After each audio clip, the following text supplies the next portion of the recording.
there, I'm Laura from 5 out of 4 Patterns, and welcome to the Zen Pants Sew Along. I am so excited about this sew along, and I know that you are too, because we've had so many requests for a Zen Pants Sew Along. I'm really excited to get started on this, and what I've done is I've separated out our sew along into 5 sections. In part 1, we'll print, assemble, cut out the pattern as well as the fabric.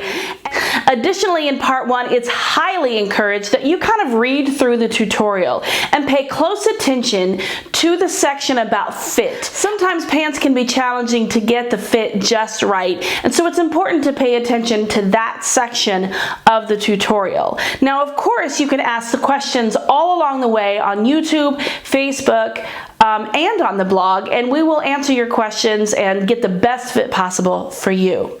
Now, part 2, we are going to work on the back pants and the pockets, and part 3, we're working on the front of the pants and the front pockets. Part 4 is where things get a little more fun, and we'll be working on the side seams, the inseams, the cargo pocket, which is super fun, and we'll hem our pants. So for part 5, we will be completing our waistband and thus finishing our pants, well, or capris or shorts. It's totally up to you.